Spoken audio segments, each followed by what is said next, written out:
Cross-validation is a testing technique that can help us tune the parameters of whichever technique we are using. It can also help us estimate what our performance is going to be on a problem, give us an idea of how hard a problem is, and help to avoid a problem called overfitting. Okay, let's get started. What should we do first? First, let's suppose we have 100 examples for training. We are going to make an important assumption here, that the data we've collected for training is a good representation of the problem we're trying to solve, and also that the data spans the space of the unknown examples we might encounter. Why wouldn't that be the case? For many, many reasons. Let's take our shark bite example. Perhaps we don't have enough examples to really capture all the types of cookie-cutter shark bites. Perhaps we only looked at bite marks on whales for training, but then we later decide to look at bite marks on spinner dolphins. Maybe only smaller sharks attack dolphins. Or maybe we only see the whales during the winter when they are migrating through Hawaii and the most mature sharks attack, whereas spinner dolphin attacks happen year-round and are smaller and more oval. I'm making up these specific situations, but these types of problems are real. Often a researcher spends a lot of effort making a recognizer only to discover the data does not really represent the problem, or that there are rare but important examples that don't happen to be in the training set. Okay, let's assume that the data we have does represent the problem adequately. Okay, let's represent those 100 examples with this gray box. We're going to choose 10% of those examples randomly and reserve them for the future. We're going to take the rest of the data and divide that into a training and test set. Okay, so I'll suggest that we take our remaining 90 examples and use 20% for testing. That would be 18 of the remaining 90 examples. And then the rest for training. That's a fine idea, but it's important to choose that 80% and 20% randomly and not to mix the two. Why is that?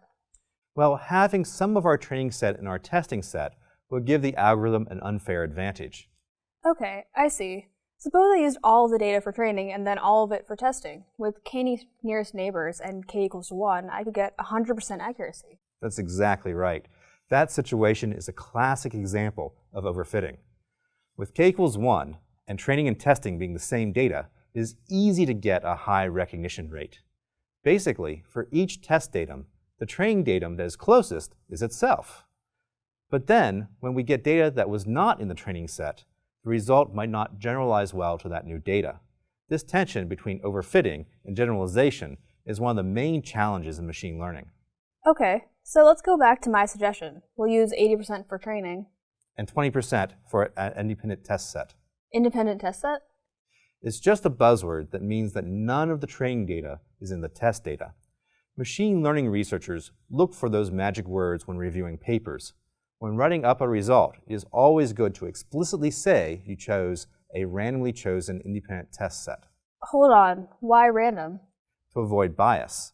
Imagine that our bite marks on our whales were tabulated over the winter season.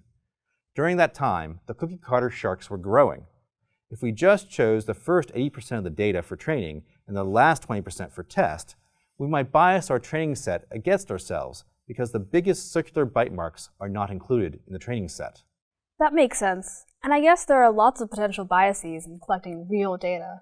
Correct. There are trends in almost every real data set. And to combat that, we use randomness. Okay, so we selected our 80% and 20% randomly. Next, for each example in the 20% independent test set, we compare it to the training data. And since we're using k equals to 3, we look for the 3 closest neighbors. We label each test example with the majority label. And then compare it to the actual known value. We then calculate the percentage correct and report that as our accuracy. But we're not done here. We're not? No, suppose I got a result of 97%. I could have just gotten lucky in my selection of test cases. Remember, we started out with 100 examples. We reserved 10 for future use and chose 72 for training and 18 for test. Those 18 could have happened to be the easy cases. Don't tell me. We're going to solve this problem with more iterations?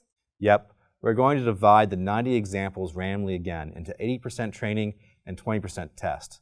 And we're going to calculate our accuracy on that set. Then we'll do it again and again. And average the results. How many times should we do it? Well, whatever makes sense for the amount of computer time it takes and the amount of data available.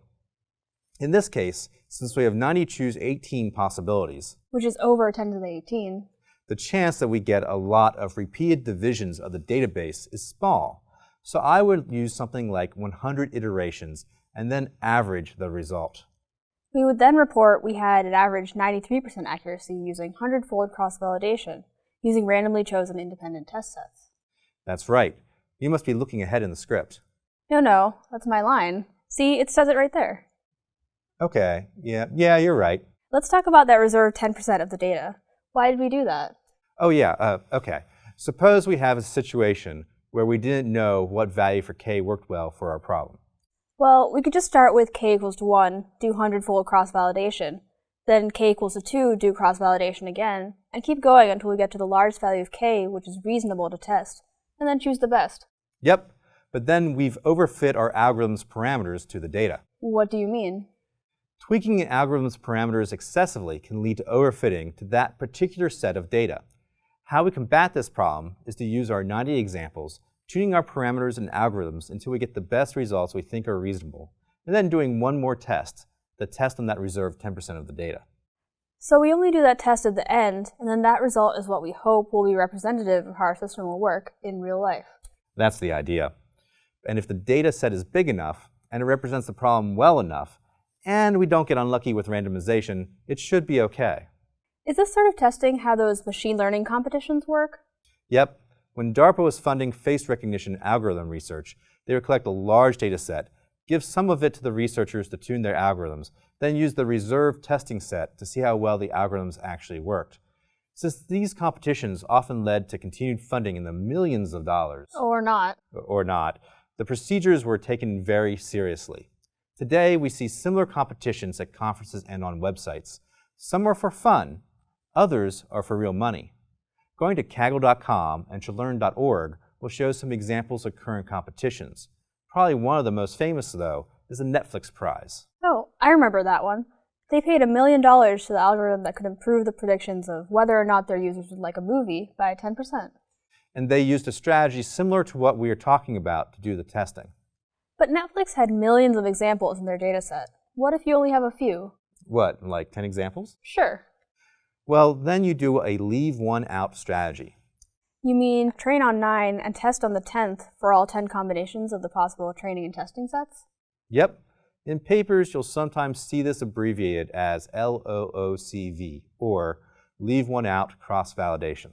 I suppose another way to do it is to leave a couple out. Yep, training on 8 and testing on 2 allows 10 choose 2 possibilities. Which equals 45. How did you? The script, remember? Oh, yeah. Well, does that sort of testing lead to publishable results? It does if the data are rare or each example is very complicated. Okay, what about the amount of variation between folds of cross-validation? Does that tell us anything? Yep, it can tell us how sensitive the system is to small changes. I don't like to depend on a recognizer that shows a lot of variation in results between folds. It could mean the algorithm is too sensitive to outliers in the data, or that I don't understand all the variables that are affecting the data. It seems to me that we can also use cross-validation to determine how sensitive an algorithm is to its parameters. Yep, that's a good point. For example, if we are using k nearest neighbors and we see a huge change in average accuracy between k equals 10 and k equals 11, there is probably something fishy going on. The same can be said for any algorithm.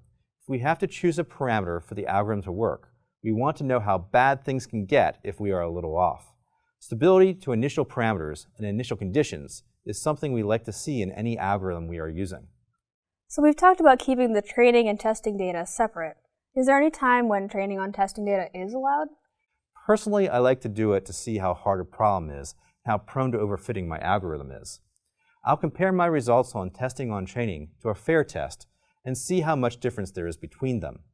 If there is a lot, I know that the algorithm is overfitting or that I don't have enough training data yet. Or, if I can't even get good recognition results even on the training data, I know the problem is hard or I'm using the wrong algorithm. Wow, we spent a lot of time on cross-validation. Perhaps it's time for a quiz. That sounds like a good idea.